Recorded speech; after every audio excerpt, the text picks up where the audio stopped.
Happy Friday and welcome into the Fantasy Alarm MLB DFS live stream. I'm your host, James Grande, joined by Keith Eisner. Keith, what's going on, brother? Not too much, man. You know, your team comes back from a big deficit in the ninth inning. They've been struggling. You think it's the game that turned them around. You're excited about the future again for the first time in weeks. And then you just go out there and you lay an egg on Friday afternoon. So that's how my day's going. But alas, we have 12 baseball games to talk about and a very fine slate here this Friday evening. Yeah, it is a very interesting, big, massive slate. We have like 10 players across Major League Baseball that just like got activated and like are back into our lives today too. So we have like everything that you and I talked about last night changed when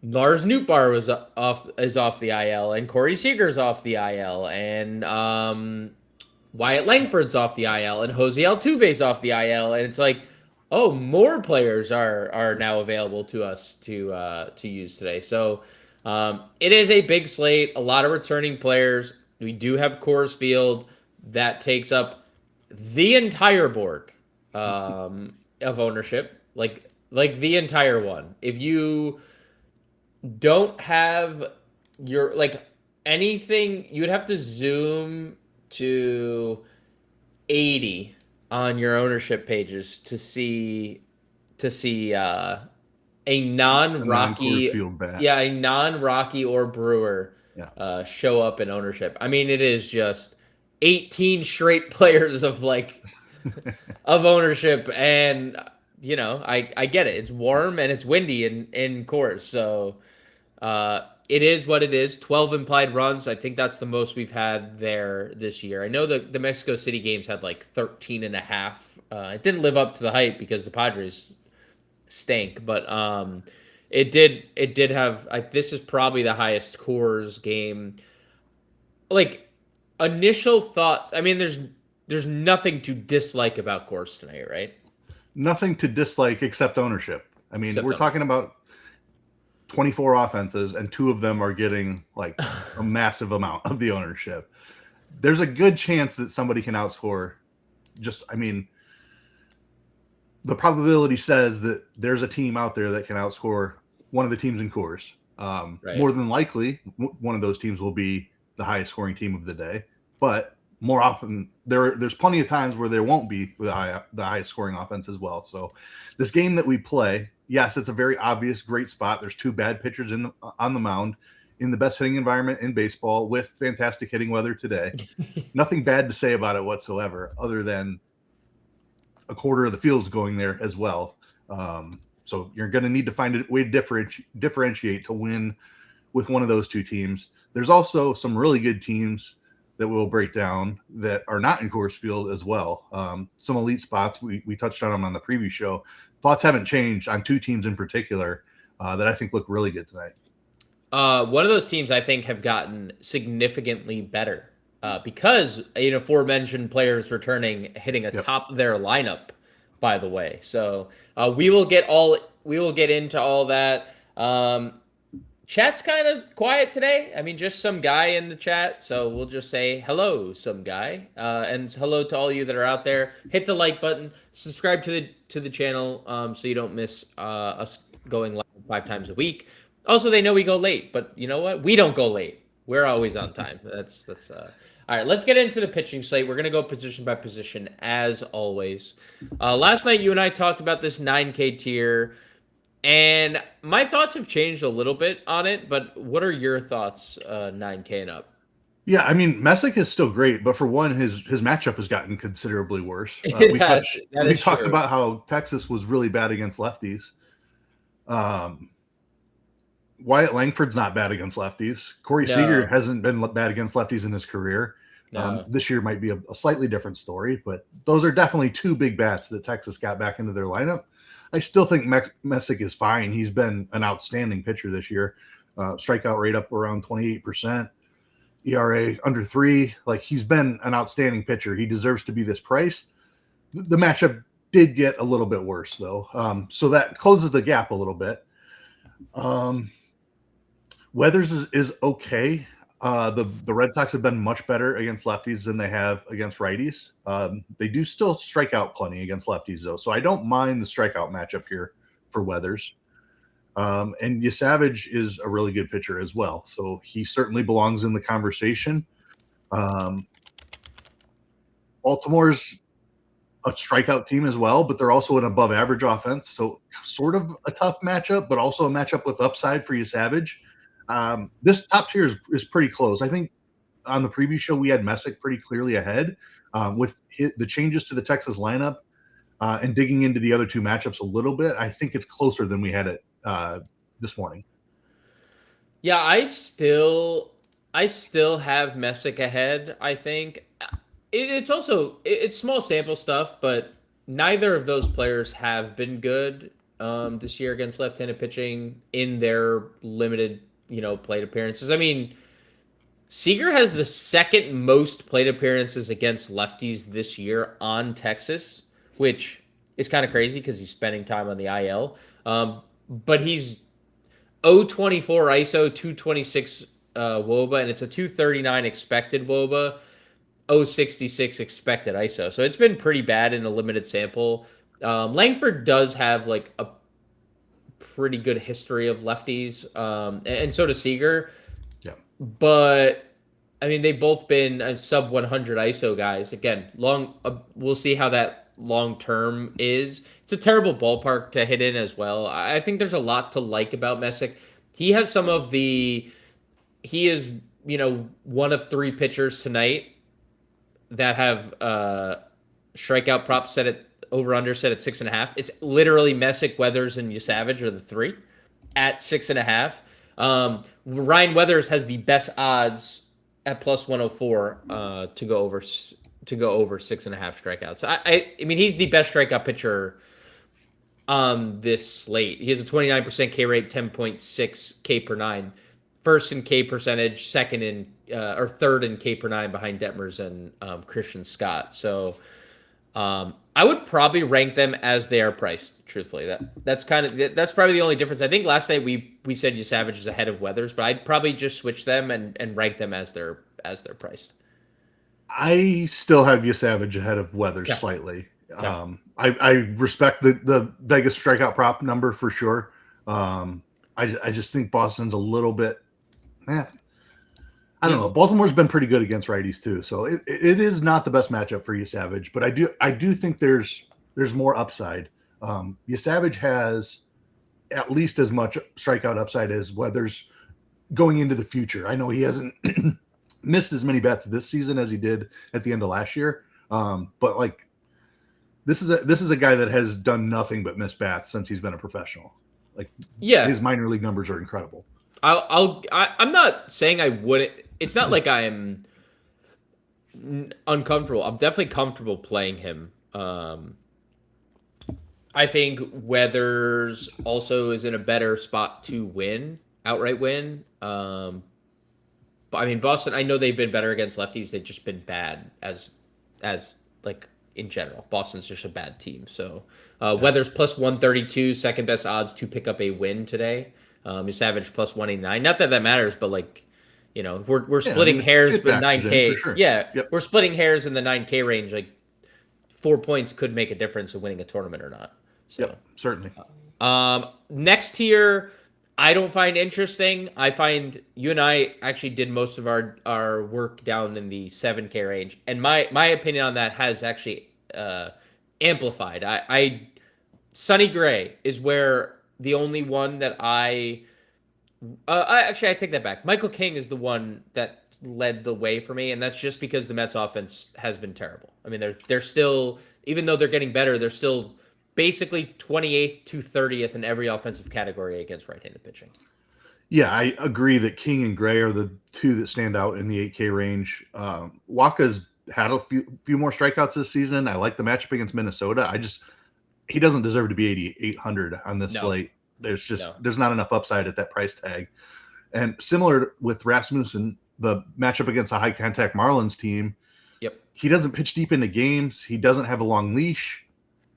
Could he get there? Maybe, but I don't think we need to do it because the The other two look really good. Not in. I agree with you. I like the 7K range even more.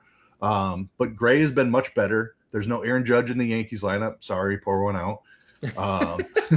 And the Yankees have plenty of swing and miss in their lineup. So while it's a tough ballpark to pitch in, I think it's a fairly decent spot for upside. I have Gray slightly ahead of King. The Mets do. They've just been a bad offense all year, so I certainly understand that. But it's Gray slightly ahead for me. Okay.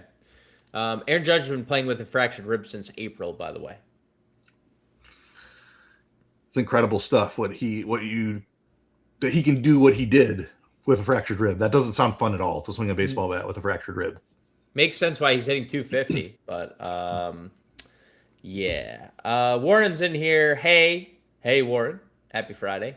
Savage walks 7 when I play him, so surely he strikes out 10. That is the definition of MLB DFS in a nutshell, right there.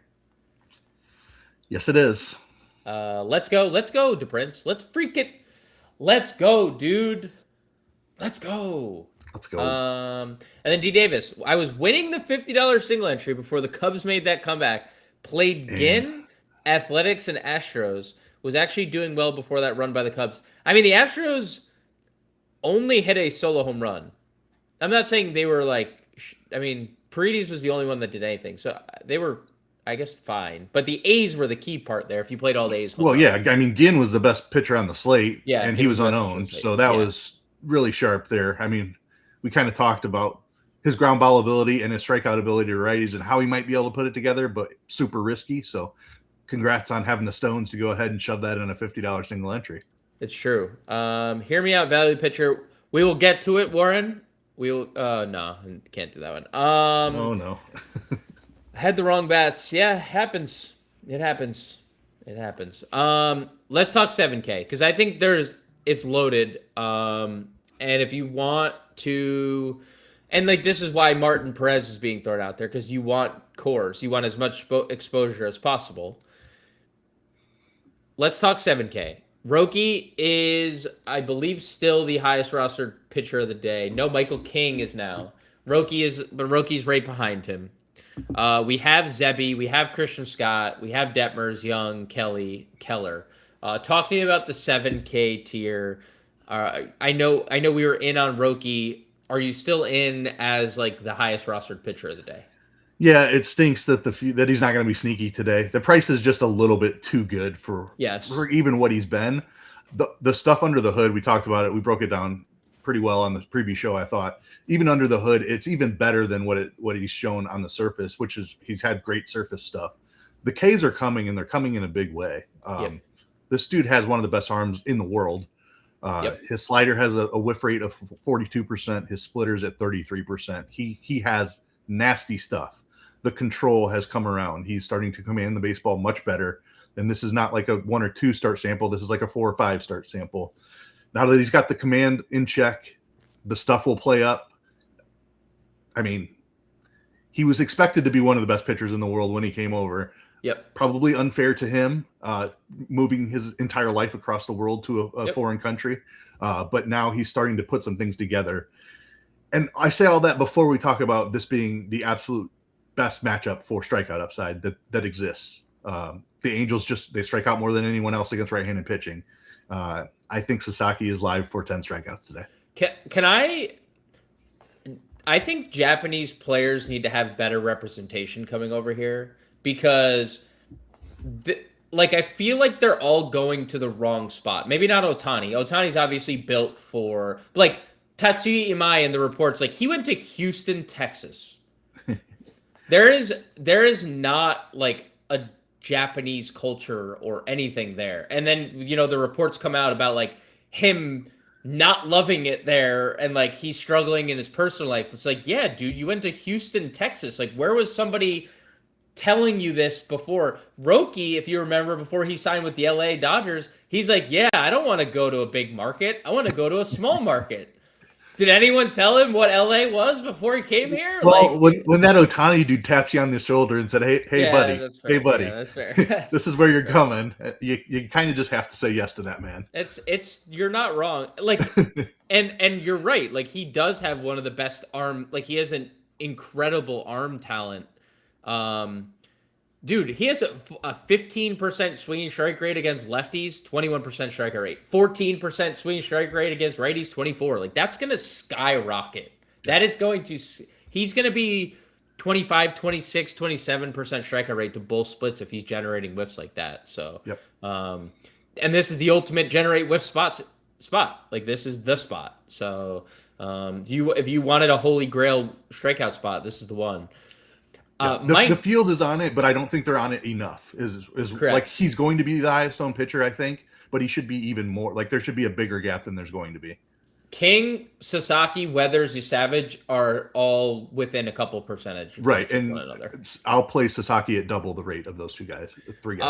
Can I give you my next guy that I have typically actually been toying with pairing with Sasaki for most of the day? Yeah, go for it. I think I have a guess. But do you want to guess? Okay. I'm gonna go Christian Scott. It is. Yeah. It is Christian Scott. That's the guy that I am that I have been drawn to today. He has been getting no ownership all day long. That has been the number one thing that has just kind of caught my eye. And when you're looking at DraftKings specifically, like he profiles better on DraftKings 100%, because FanDuel, you want pitchers that are going deeper into games, you want quality starts.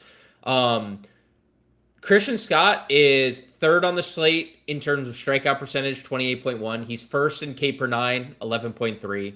He gets the Padres today. The Padres have the fourth highest strikeout rate against righties. They are 29th in OPS. They're 29th in WOBA, and they're 27th against in WRC plus against right-handed pitching.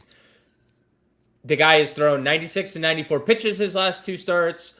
Just please don't walk the farm, and we will have a big crooked score today.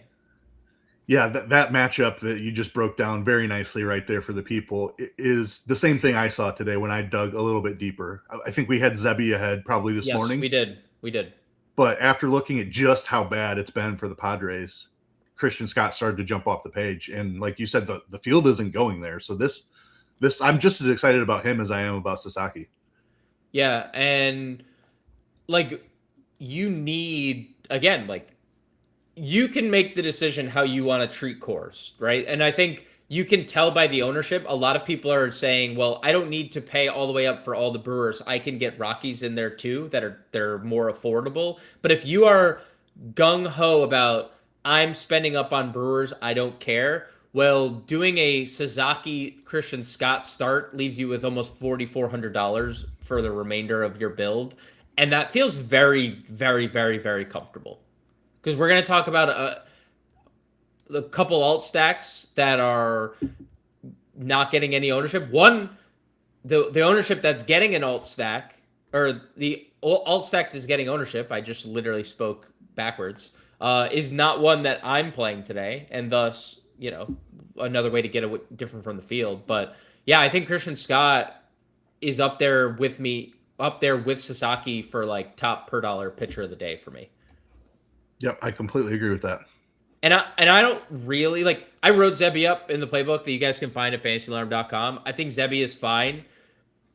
The one thing we've said repeatedly is the power. The power has shown up against Zebby Matthews in his last couple starts. Kansas City is not Pittsburgh. Kansas City is not the White Sox when it comes to power. They do have some powerful lefties, though. Carter Jensen, Michael, I guess we got to throw Michael Massey in there. Caglione. They also have that one dude who plays shortstop. He's pretty powerful. I know he's from the right. He's from the right side, but like those players, we don't care about splits. Like they debunk split theory. So yeah, I like Zebby. I just don't like him. He is like a pretty far gap, I think, between Roki and Christian Scott's tier. Yeah, especially since he's the most expensive. And I mean, we're talking about a couple $100, but every dollar matters when there's a Coors slate. Coors slate. Yeah, I have nothing to add there. Okay, do you have anything to add? Period. I guess we could talk if you wanted to. Tickle Warren's fancy here and talk $6,800 Martin Perez, we could do that. Martin Perez. This is a guy that just won't go away. Dude, when will he go away? He needs to go away. He's been outperforming underlying metrics for a very long time. So I'm not saying he can't continue to do what he's doing. Right. Just everything that I know and live and breathe tells me that he should be a worse pitcher than he is. But like I said, he's made a long career out of outperforming his underlying metrics. He's getting lucky. His xERA is 4.34. His actual ERA is 2.79. He has a 2.26 BABIP. Like, that's not going to continue. Although it was 2.21 last year in 56 innings. I don't know how he keeps getting away with it. He is missing a few more bats this year. I'll tip my cap to him in that regard. It's this start. It's the one Miami start where he missed all the bats. It's literally, you would have to add up his 5 starts previous to surpass that one start.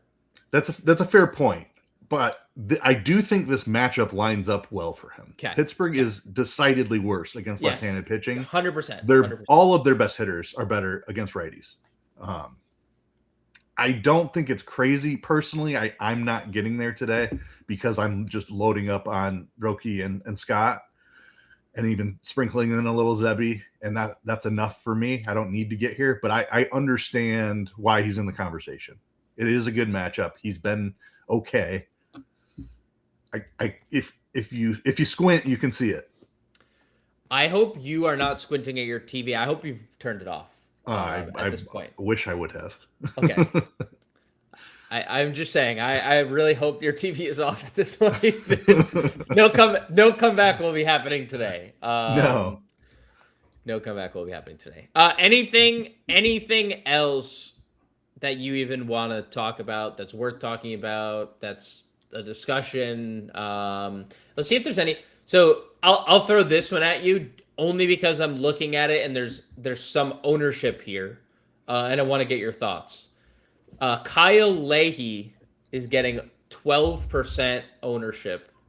He is the 6th highest rostered pitcher. Also, since we started talking, Roki has become the definitive number 1 rostered pitcher of the day. I was afraid of that happening. I said that's what should happen, and I wouldn't be surprised if we less than 2 minutes have gone by since you said that. He's definitively number 1. Yeah. But that's correct, and it's not going to take me off of him. Yes, it's not. Kyle Leahy. Interesting story here. Pitched out of the bullpen for a couple years. Yes, converted back to a starter. Didn't miss any bats at the beginning of the year. Has started to show some signs of life here recently, from a strikeout perspective anyway. Again, I like the 7K tier so much, I don't think we need to do it today. Okay. Cincinnati away from Great American is intriguing. The swing and miss in that lineup is intriguing. Second in all of baseball in strikeout rate to righties. I get why he's picking up. It's kind of the same Martin Perez. I understand what people are seeing in the matchup. There is some upside there for the price tag, but it's just not near the same level as the 7K guys. Yeah, and it's just people trying to squeeze out any extra dollars to get to Coors. It's any extra dollars they can. This is their version of like the 2K catcher punt. It's just like spending down on either of these pitchers. This is a really good spot for JJ Bleday, Nathaniel Lowe, and that's the scary part. The left-handed batters could do like serious damage. It's warm in St. Louis tonight. There's winds blowing out. Not that helps tremendously, but warm weather period helps baseball's travel. So I'm not getting there, but I like you said, I'm with you that I understand it. Let's do the catcher stuff. William Contreras is $5,700. You and I kind of talked about how the ownership would be dispersed amongst the top Brewers. Contreras is getting 17% of the ownership at catcher. Hunter Goodman is getting nearly 20%. there's no one else getting more than 7. So it is Goodman, it is Contreras, they are 2x every single other player at catcher, and that's correct. Yep. But who else would make your player pool at the catcher spot, other than those two? Because both of them are great. Yeah, they certainly are. I don't have anything bad to say about them. I don't love that they're twice the ownership of everyone else at the position, and that's going to be a common thing at every position. Like it's just going to be who's the Brewer and who's the Rocky at every position. Yes. Beyond that, I don't love anything up at the top. I mean, you can always play Langoliers, just massive power. Don't particularly love the spot against Lambert. You definitely want lefties against him, but Langoliers is totally fine. Not trying to pick on you, Savage, so I'm off the Orioles guys. I think Will Smith is the first guy that definitely stands out. I like that 4K price tag a good amount. He's just a better hitter than that.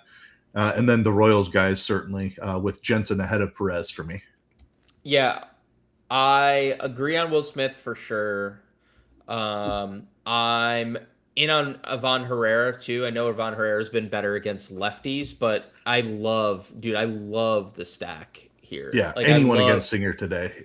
Dude just has not missed any bats, especially to righties. His strikeout rate is, strikeout rate's under 10%. Like, it's just...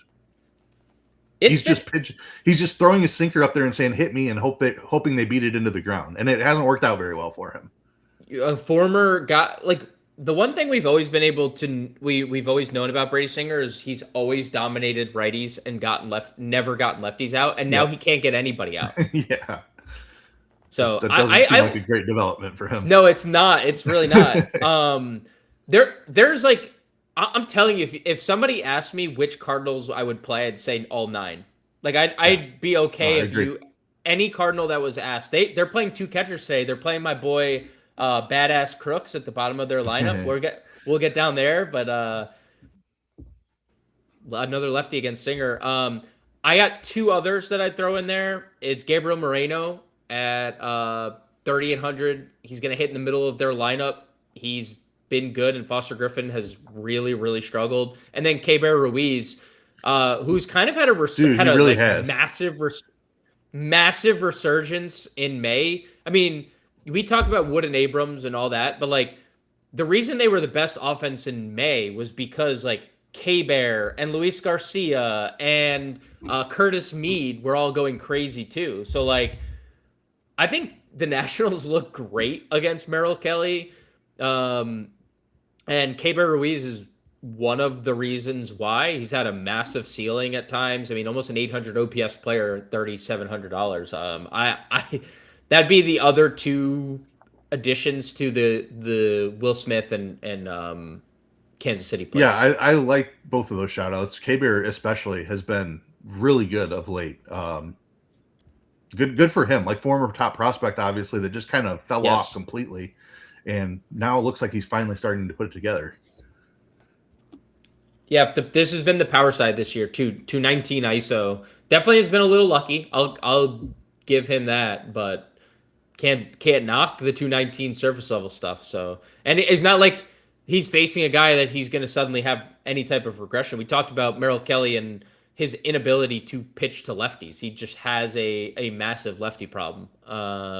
So I love Keibert. Any punts? I mean, Joe Mack is a guy I think you and I both would agree on here. But I'm serious. I think Jimmy Crooks is in play at $2,200. No, I completely agree with you. Like you said, anybody against Brady Singer and $2,200 as a punt catcher. That's we've played much worse hitters than Jimmy Crooks as a punt catcher. Henry Davis did crack the lineup for Pittsburgh as well. We kind of touched on that on the preview show. I don't hate that as a cheaper option too. I think for what it's worth, I think Crooks hit like 15 bombs at AAA before his call up this year. So, I mean, if you have that type of like power, right? Are you looking up right now? Yeah, I think 13 in 177 plate appearances. That's impressive. I mean, dude, that's pretty good. Dude, pretty good for like this. He's their 3rd catcher who plays against righties. I mean, if you get a home run from a $2,200 Jimmy Crooks tonight, you feel like you're going to win a tournament. Yeah. First base. Feeling like I'm going to win a tournament tonight. That's all I'm going to say, Keith. A lot of good players. I don't know if you've heard of any of them. I mean, since you haven't, I mean, Ohtani, Rice, Kurtz, Alonso, Bowers, Freeman, Yandy, Olsen. And Bowers has all the ownership. Yeah. Any other like premier options for you? Nick Kurtz, I think, is a premier option. Lambert has a lefty problem, so I definitely think the extremely low ownership number there looks like a great tournament play. Yep. I mean, obviously, Ohtani and Rice are awesome. Don't love that Ohtani's lefty, even though it's not really an issue for him. And then Rice gets Gray, so not great matchups there. Alonso gets you Savage, so definitely Kurtz ahead of those three for me. And Bowers ahead of Kurtz. And Bowers ahead of Kurtz. Yep. 4K range. I know last night you were on Aranda. Is there anyone added to your portfolio here in the 4K range?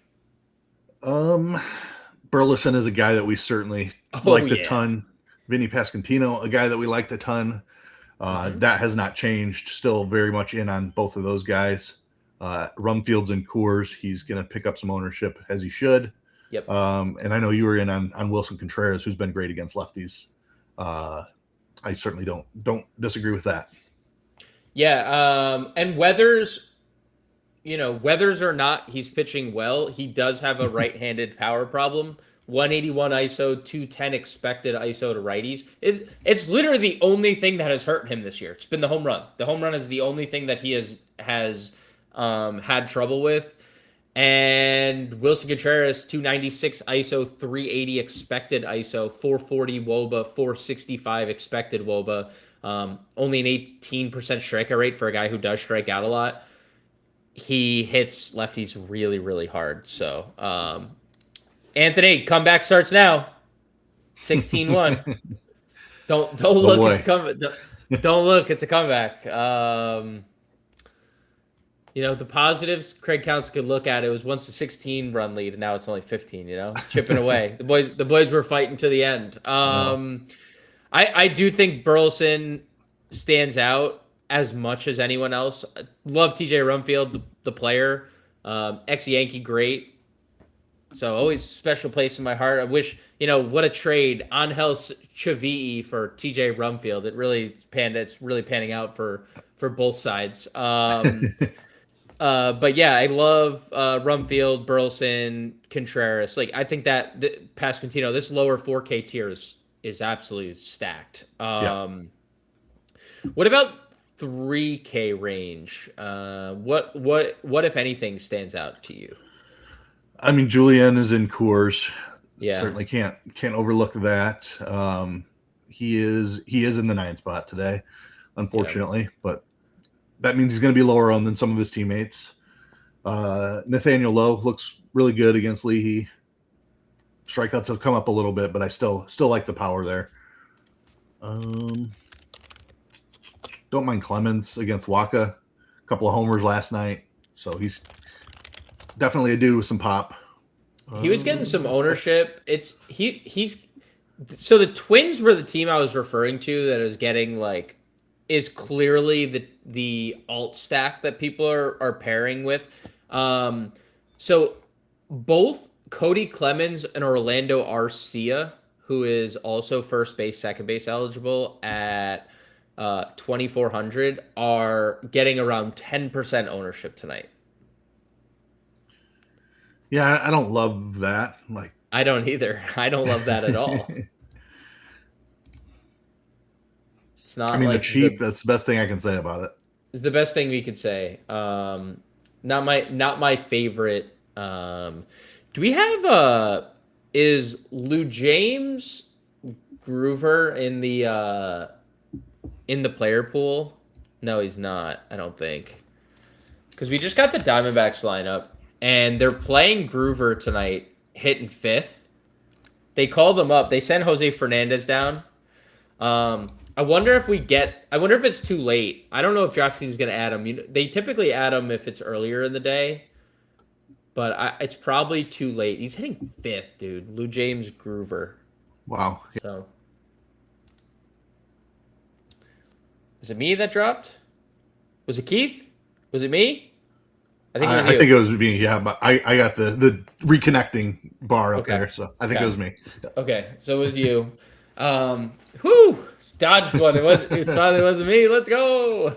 It's literally me 100% of the time. So I take the small victories. Okay. Right. Yeah, he's not in the player pool. I doubt they would add him this late, but I guess that's something to monitor if he is. He's hitting 5th. Diamondbacks very interesting lineup tonight. Ketel Marte, Ryan Waldschmidt hitting 2nd. We used to pray for times like these. Corbin Carroll 3rd, Nolan Arenado 4th, Groover 5th, Perdomo 6th, Troy 7th. We don't care about Garcia or Barossa, but top 7 is pretty interesting there.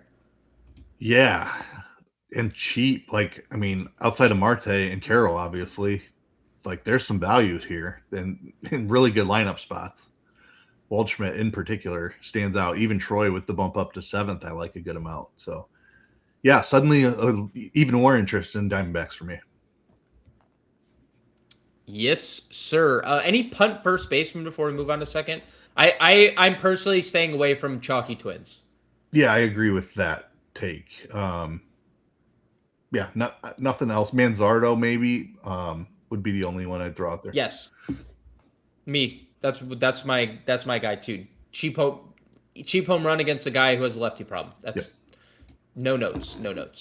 Second base, very very good position. Bryce Terang, $6,200 again. Brewers getting ownership. Yes, 21%. He is the highest rostered position player on the board. Bryce Terang. That is something we kind of talked about last night to see where 6,200 Terang's to see how Terang's ownership would fare out. Well, Keith, he's number 1. That's the answer. Ketel is raking lefties again. He's hitting home runs every night against left-handed pitching, including last night. Second time in a week he's hit a walk-off against a lefty. Last night being Tanner Scott. They're my top 2 second basemen, like with a bullet by a country mile. If you don't play Terang, I think pivoting to Ketel Marte is not a bad idea. Yeah, they're definitely in a tier of their own for sure. It's not even close with the other guys at the position. Who are some of the other names you would be actively targeting? Yeah, you got to look a little bit cheaper. I'd go down to Bazana as my next main target. Yep. Don't mind Xavier Edwards, but definitely have Bazana ahead of him. Altuve back is a little interesting. 4,300 is a fair price for him. Yep. I like Astros today. Yeah, certainly. We talked Julian already. Can play him here as well. That's really about it. Massey. Yeah. Massey's my guy. Been on fire. Yeah, Massey's my guy down here. You could play IKF if you wanted to. Again, he didn't work out yesterday. He was super popular against a lefty yesterday. Now he's facing a lefty again, and no one's playing him. I know Weathers is better than Trevor Rogers, but just saying, Isaiah Kiner-Falefa has been good, and he's been good against lefties. So if you want to punt that position, you can. Third base position we go. Jose Ramirez is the top guy here for me. What say you about third? Yeah, Rocker has a lefty problem. He will swing from the left side against Rocker, so I certainly like that. Yes. It's not. What if he didn't? What if he just went up? What if he just went up righty tonight? He's just like, screw it, I'm hitting righty tonight. I don't think that's happening, but would just break all norms. No, not happening. Yeah. But fun thought. The rest of the position, honestly, at the top, it's not that strong. Like I prefer second base actually to third base today.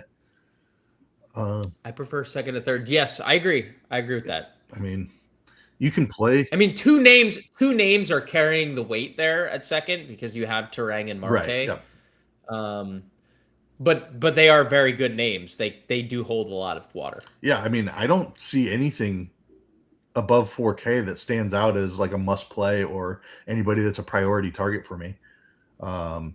What are you doing? What are you doing with David Hamilton at 4K and Willie Castro? Because they're getting a boatload of ownership. Yeah, it doesn't feel great. Like they're both bad hitters. I guess there's a little speed upside you can point to. Yeah. I mean, a lot of speed upside for Hamilton, yes. and then a little like moderate speed upside with Castro. Right, and a moderately better hitter in Castro, and a moderately better lineup spot. So like it evens itself out a little bit there. Those are two that I don't feel great about the ownership. Like when we're talking about Terang and Churio and those guys, like you feel fine with ownership being where it's at for them. These guys, not so much. Yeah. So if you can find a way around it, great. But if you look at the pivots, there's just not a lot to feel great about. Arenado is the one I would say stands out to me. Yeah. Like Young has a really tough matchup. I know he's been great against lefties in his career, but Messick's been awesome. Geloff is a guy who played a bunch. I like the power speed profile there, even though I prefer lefties against Lambert. Yeah, I like Isaac Paredes. That would be the other one I'd throw out there tonight. Yep. We're starting to see the power. I was looking at, because we know Perkins is not going to be extended at all tonight. Like he's not stretched out. And I was looking at some. We talked about how bad the A's bullpen was. They have the 10th worst bullpen ERA in baseball this year. So a lot of bullpen. Isaac Paredes, short porch, Crawford box stuff. Every home run he's ever hit has been pulled. Yes. He's never hit. I've seen that graphic a couple of times. And also heard why it was such a terrible trade for the Cubs when they acquired him, because Wrigley Field was an awful fit for his lefty pull swing or his righty pull swing, which is all he does. Flipped him for Kyle Tucker, so I suppose it worked out. But yeah, it worked out. I mean, obviously there were other pieces involved, but yeah, that one guy who could be really good one. Yes, indeed. Out in right field. I like the top half of the Houston lineup quite a bit, especially with Altuve. That we went from yesterday not liking it at all, and we kind of saw why, to today like, oh, okay, they have like a pretty competitive top 5 in their lineup. Yeah, for sure. The guy I got down here is Nolan Gorman. Just big time power, massive strikeout problem. Yep. But he's facing the best pitcher for that. Like Singer is just not missing bats. He's missing a few more left against lefties than he is against righties, but it's still well below 20%. Hey, Warren, can I be honest with you right now? You should feel extremely uncomfortable. Yeah, I don't have anything positive to really say. Yeah, if you got the 100 for Gorman, I'd go there. Yeah. Yeah. Yeah. It hasn't been pretty for Gorman either, but he's got a little more power, just as much swing and miss, if not more, but better matchup against Singer. Dream matchup. Yeah, dream matchup. Shortstop. Rare day, I would say. I don't think Bobby Witt is my favorite spend-up shortstop, but I'm here today. Yeah. I have CJ Abrams ahead of him today. I mean, it is an incredible spot. We loved these Nationals last night. The ownership looks fantastic. Like, I love that they're this expensive because nobody's going to play them. Yep. I think they have as much upside as Brewers and Coors because Merrill Kelly has been atrocious to lefty batters. Yes. It really is straightforward. Guy is bad versus split of players that this team has are elite. That's what it is. This is the best spend of shortstop of the day. He is. Yep. He is. Agreed. And this, no disrespect, Sir Bob. Yeah. You are great at what you do. Not today, sir. Not today. I largely want to ignore the 4K range. I think Pena and Hamilton and Perdomo probably the 3 that I would play, but I think everything else I'd basically ignore. Yeah. I could play Mookie, I guess. Yeah, I was going to say Betts is interesting. Probably slides back down to the 4 hole as we alluded to on the previous show, but still fine. in the middle of that order is great. Definitely need to wait and see on Seager with the tough matchup today against Messick. Yeah. Brewers lineup, by the way. And Rangers lineup. Hitting Langford leadoff and Seager second. Right off rip. Welcome back, boys. Throw them right back into the fire.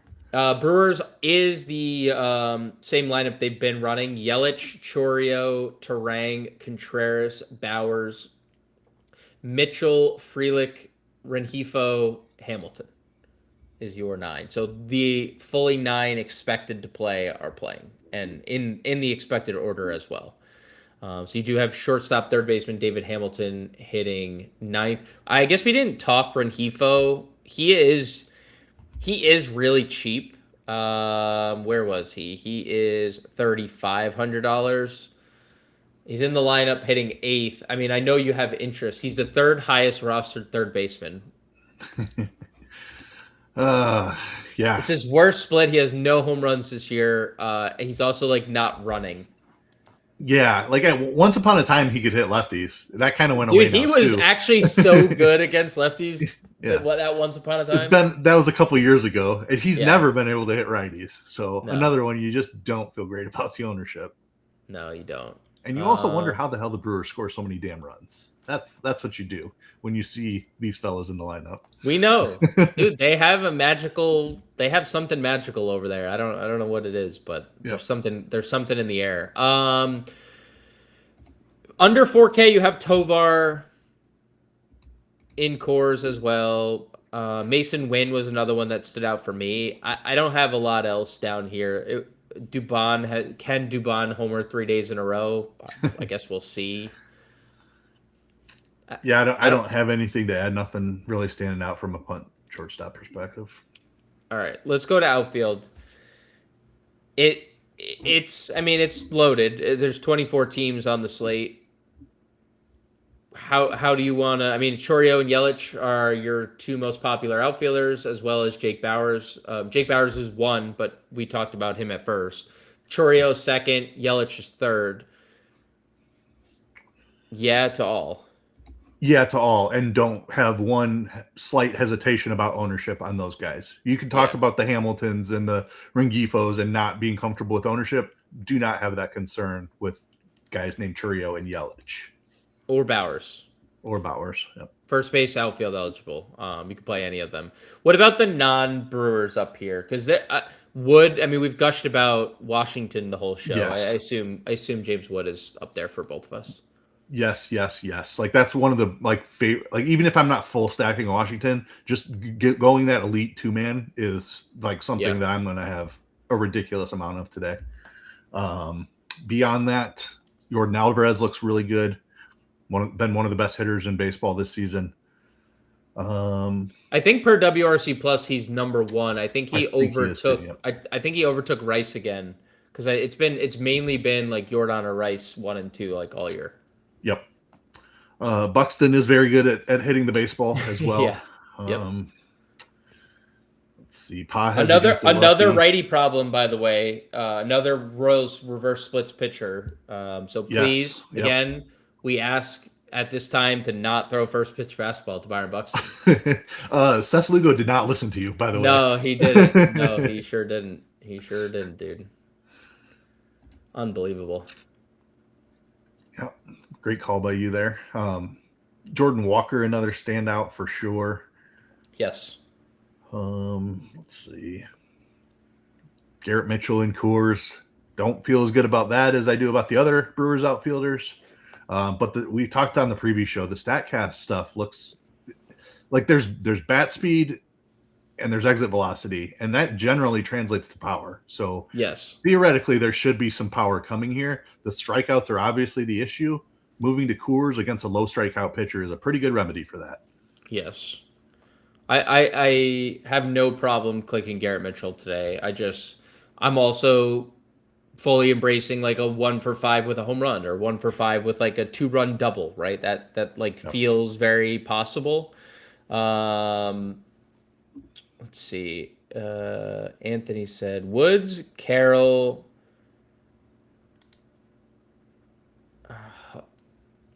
Marie. That's got to be an autocorrect or something. Marie. Don't Anthony, know. Can you Marcy maybe? Martin, Marcy, Marte. Noelvi's playing today. Yeah. Well, yeah. Eyes pretty close to the T on the keyboard. Yeah, I think that is Marte, but yeah, Carol. So Carol and Marte would be a stack. Oh, okay. Yes, Wood got it. And Marte, got it. Yeah, James. I don't know what the question is. Well, he followed up by saying, "Is D-back spot better than Coors?" I mean, in a vacuum, no, it's not. But ownership is a thing that matters. So, is it worth making the pivot and trying to get a little bit contrarian on the slate? Yeah, I do think it is. Yes, I think that game looks fantastic if you're looking for alternatives. There's no way to really play both because Arizona's, if you're playing any of Arizona's good players, they're super expensive. Corbin Carroll, Ketel Marte are very, very expensive. So, and I have no problem playing either of those fine gentlemen. We didn't mention Corby, but he homered again last night, 3 hits, just like because he's goated. So, and he's been awesome against lefties this year. So, and he's been awesome against lefties, and he gets a guy who can't get either split out. Yep. So, it's a really he's actually really sneaky tonight. I actually like that shout out. The Diamondbacks lineup looks really good. I mean, it looks really, really good. Yeah, you've got your 2 studs and then a little value sprinkled around it. I'm fully like, it was all Cardinals and Nationals for me yesterday, and then all the way leading up to the slate until the Diamondbacks lineup came up, and now they're on par with Nationals and Cardinals for me. I mean, your 2 and 4 hitters are sub 4K. Yeah, and Arenado's at a terrible position. Like third is a pretty desolate spot. So yeah, I think, like Anthony, I don't think to answer your question, I think neither of us would answer yes, but they are a really good pivot, and they are also, if you can play both. Like if you figure out a way to get Marte, Carroll, and one of the cheap Arizona guys and still run a 5-man Brewers or 5-man Coors in general, I think that is doable. But I guess it just depends on what you're doing on the mound.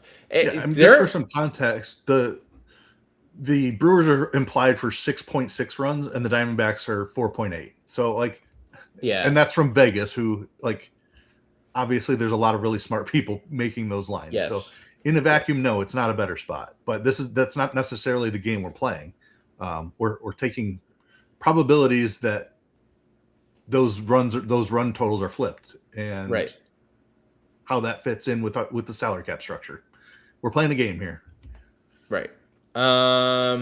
You can definitely play Brian Reynolds hitting third. You could definitely play Dalen Lyle 45. I don't have a lot of other 4K targets. I feel like I had more sub 4K targets. I feel like there's a lot of options on there. Lyle, I think, is really interesting. Just this, we've talked about the spot. Nobody's playing him. Nobody's playing him. Yeah, I don't have anything else really to add. I think Michael Harris is really good. You can always play Michael Harris hitting second tonight. Yeah, Keller has had his struggles with lefties in the past. Sort of fixed that recently, but he has. Jake McCarthy is getting ownership tonight, leading off 3,800, nearly 800 OPS player this year. Makes sense, right? Yeah, makes sense. Too cheap as a leadoff guy, especially one with stolen base upside. So yeah, no issues with that ownership. Tyler Freeman also getting a boatload of ownership. A little more issue with that ownership. Yeah. Like McCarthy's a better play than Freeman. But another top of the order hitter that's under 4K. So it's hard to poke holes, but I don't feel as good about Freeman as I do about McCarthy. We didn't mention Frelick. Frelick's getting a bunch of ownership. What are your thoughts on I mean, it's just because he's in Coors. Yeah, he's on the best offense of the night. Yeah. You can play anybody in the lineup. I don't have anything else good to say about him. Yeah. What about any other 3K? Do you have any other 3K specific, or even if you want to drop down? Let's see. Because I got one. I got one that I'm going right to if you don't steal him. You're gonna say Lars. Yeah, I'm gonna say Lars. Yeah. I mean, he's $3,400. Really good hitter. Yeah, exactly. In one of the best spots of the night. Absolutely, fully in on it. Yeah, there's some like plus weather in this game. I don't think we ever talk about weather in St. Louis, but it's warm, humid, and there's winds blowing out. Yeah, and like those are exactly what we're looking for. Yes, when we're looking for hitting environments, those are the keys. Those are the factors that send up the alarm bells. Yeah, he hit for a lot more power on the rehab than he has in years past, which I don't know if that's going to be like sustainable, but I love Nootbaar at 34. I mean, we're both all in on the cards, but him leading off just made it all better. Yes, and then Waldschmidt got the bump up to second as well. Another awesome 3K play here. Yes, another awesome 3K play. Hasn't flashed to the power yet. Hasn't even really stolen a lot of bases. He stole a bunch of bases like when he first got called up. He hasn't really swiped any bags lately. But both things are part of his game. So yes, that's very good prospect with power and speed. Like that's what translates to fantasy points. That is exactly what translates to fantasy points. Lower threes into the twos. Caglione hitting fifth against Zebby. Yes. We've talked about it. So the Brian Torres one is you nailed last night, Keith. He's hitting fifth tonight. Interesting discrepancy between sites. He's second base only on FanDuel, which I kind of wish he had second outfield on DraftKings. But he is hitting fifth against Brady Singer tonight. It's kind of, I mean, that got way better than because we were talking about lineup construction last night. We plugged him in. Did we end up plugging him in? I think we did, yeah. Okay. I didn't think he was going to hit fifth because he directly correlates with Jordan Walker if you wanted to play the like Walker-Torres side of things. I mean, $2,900 five hitter in one of the best spots on the board looks really good.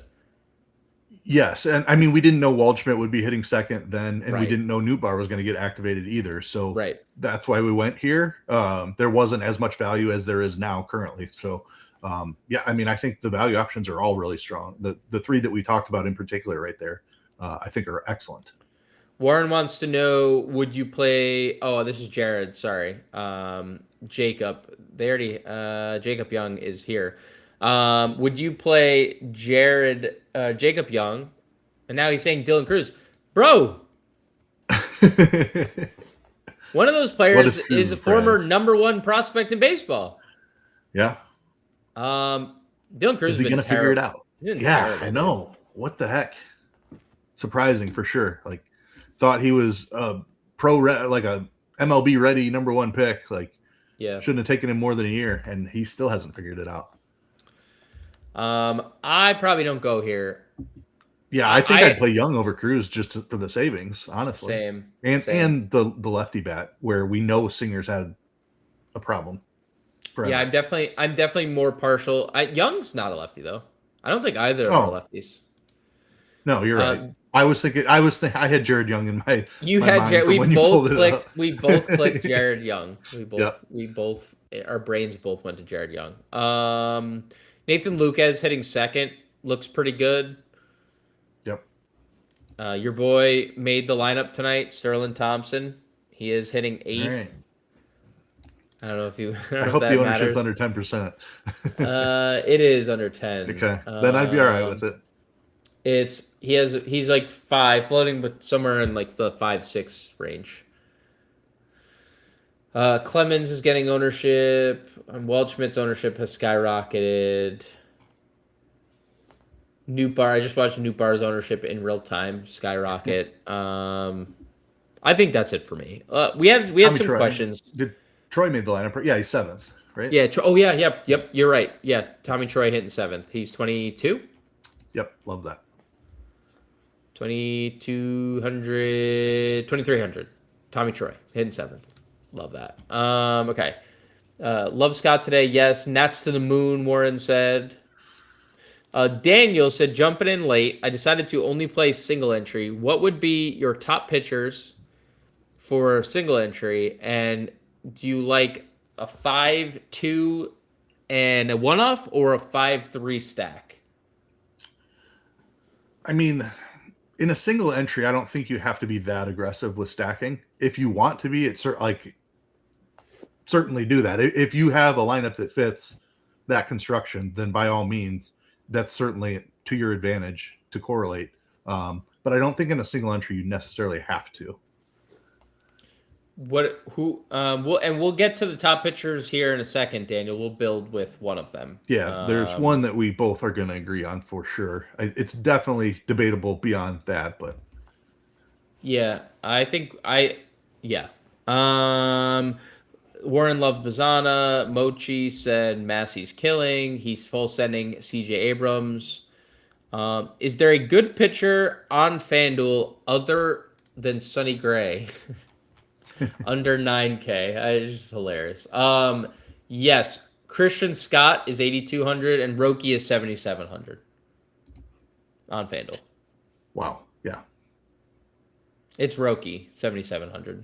That's an insane FanDuel price for Roki. I know he's probably not going to get the quality start, but man. I mean, he's been better. He's been pitching deeper. Yeah. Since the command has improved, he's been getting a little deeper. But I think they're still going to be cautious with, like, he's not going to throw 100 pitches. So okay. Like 90 is probably the hard cap, maybe like 92. But yeah, he could get there. It's tough for him to get through 6. Mookie is hitting 4th, by the way. Just wanted to throw it out there. The Dodgers lineup just dropped. Back half, it's disgusting. Shout out Reed Detmers. Go do your thing, King. Warren loves Chase DeLauder. Yeah, lefties against Kumar. Yep. Zebby or Sonny Gray? Very close for me. I like them both.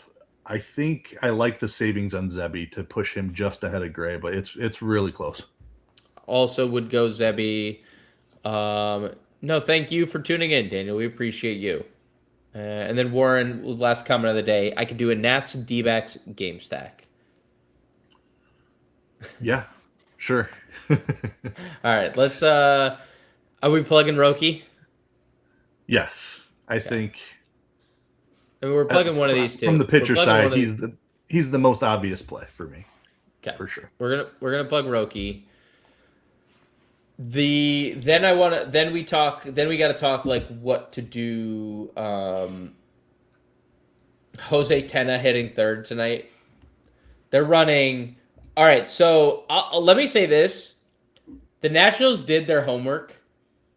They're running out their top 6 batters. They're not playing K-Bear, which kind of stinks. But they're running their top 6 lefties. Their top 6 are lefties: Wood, Garcia, Tena, Abrams, Lyle, and Bibas. They're running 6 lefties out to start the night. So interesting. So just throwing that out there. How do you want to do this? Do the Diamondbacks not have lefty relievers? Like that seems risky for later in the game. Like I don't know. I think a random strategy thought. Like I get stacking them up against Merrill, but it's going to put you at a disadvantage in the later innings if the Diamondbacks have any semblance of a lefty reliever. I think they'll be fine because they have Shapiro to pinch hit for Garcia. They have Curtis Mead to pinch hit for Tena. I think they'll be okay. And then you have you're never taking Wood and Abrams off. Certainly, right. So those dudes hit lefties, so I think they'll be okay. Yeah, good call. How do you want to build? Because obviously it's warm and it's not Wrigley. It's warm and it's Coors. So yeah. I think undoubtedly the best spot of the slate is Coors, but as a guy that plays multiple lineups, I don't feel the need to go overweight on either team in Coors. So I will basically play the Brewers and the Rockies at 20-ish%. I might have a little bit more of Churio, who would be my favorite Brewer. I'm kind of coming around on the discount on Bowers as well. I don't like. I'm not going to get overweight on a $6,200 Terang. I'm not going to get overweight on Rengifo or Hamilton or any of the bad hitters in the lineup. So it's whatever you want to play. Like if you already clicked the one Coors exposure that would be my first choice is you've already clicked in there in Churio. So that would be the top play for me. We talked about the specifics of Feltner's splits this year and how bad he's been against righties. So yeah, how do you feel about one-offs in Coors Field? Like, do we need multiple brewers if we do that, or? I'm perfectly fine if you wanted to play one player. Yeah. In Coors, I'm also. It's obviously risky. I mean, not playing Coors in general is risky, but if it's a 4-3 game and Chourio hits a 3-run bomb, I mean, and you won off Chourio, well, that's your condition, right? Like that's literally your win condition. So, oh boy.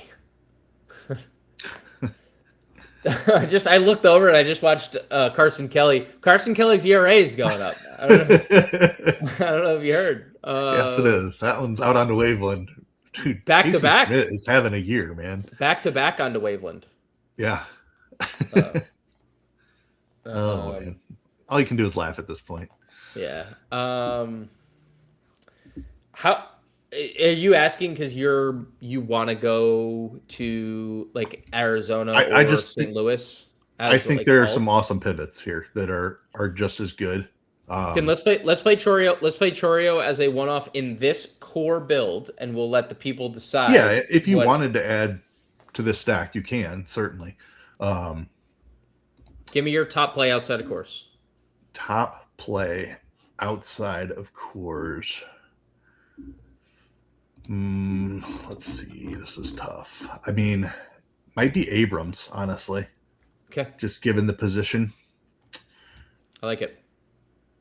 I like CJ Abrams quite a bit. He's very good. Yes. Newt Bar is up there as well, grabbing the leadoff spot. That was gonna be the guy. That was gonna be the guy that I went $3,400. I was gonna plug Newt Bar. Yep. There's a ton of other 3K outfielders. Yeah, Burleson fits perfectly with Newt Bar, and has a very fair price as well. So that leaves you plenty of money to play around with. Let's leave it there. Sasaki, Burleson, Newt Bar, Abrams, Chourio, $4,600 remaining. Plenty to do, plenty to build around. Thank you all for tuning in each and every week. We'll be back Sunday night with the Monday night podcast, and we'll be back 5 p.m. Eastern on Monday with the live stream. Everybody have a great weekend. Be safe, and we will catch you guys later.